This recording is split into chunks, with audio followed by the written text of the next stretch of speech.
Es la Orden de Santiago la que reconquista toda esta zona en la que nos encontramos. Lo que trata de hacer también la actividad de la Diputación es ponernos en contacto y demostrar lo que hay en común en todas esas poblaciones, que aunque estamos cerquita, somos los primeros que desconocemos la riqueza que tenemos de patrimonio. Yo tengo la experiencia, llevo ya 15 años haciendo visitas guiadas y viene gente de muy lejos, de Extremadura, y se maravilla. Pero nosotros no creemos en el potencial que tenemos. O sea, que de eso se trata también, de que las propias personas del pueblo sepamos el valor que tenemos y que hay muchas veces que desconocemos porque no hemos tenido la oportunidad, digamos, de tener constancia o simplemente porque estamos habituados a ver el entorno y no nos preocupamos de conocer el potencial que estos pueblos tenemos.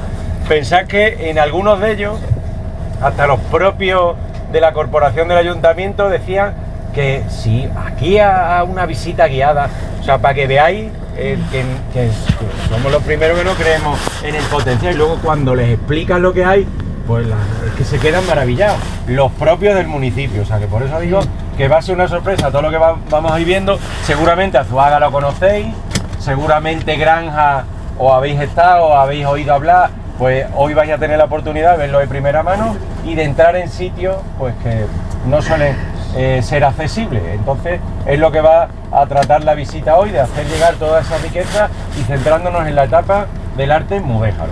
Está reconquistado por la Orden de Santiago y son alarifes, albañiles de excelentísima calidad, de unas técnicas depuradísimas y aprovechan el material que más abunda en el entorno, que es la arcilla.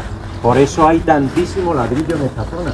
Aquí hay pocas canteras de piedra, con lo cual la piedra de cantería solo está en edificios muy insignes y muy caros además, muy caros de conseguir.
Fijaos la mezcla entre el estilo árabe y el cristiano. En definitiva, los mudéjares hacían edificios para los cristianos más poderosos, aunque eran musulmanes. Como se les ha permitido quedarse con su religión, con su culto, sus costumbres, pero luego trabajaban todos para los cristianos.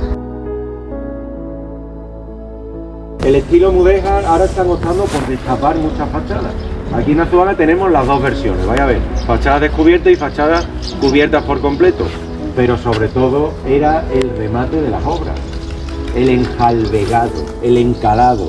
Los árabes lo hacían para que estas edificaciones duraran eternamente y de hecho hay muchas que tienen más de 5 siglos. Lo que catalogamos como mudéjar en Azuaga es entre el siglo XV y el XVI. O sea, fijaos, más de 500 años de antigüedad. Si eso no hubiera estado encalado desde el principio, el ladrillo es materia orgánica. Al final se deteriora, las heladas, el agua de lluvia, el calor lo va descompactando y eso fijaos que directamente del suelo, porque hay muchos indianos, o sea, estas personas que iban a hacer las Américas, hacían una fortuna inmensa y luego venían e invertían en patrimonio de los pueblos de donde salían. Los extremeños y andaluces, como siempre, sabéis que son los mayores conquistadores, por decirlo de alguna forma, los que fueron a descubrir el nuevo mundo.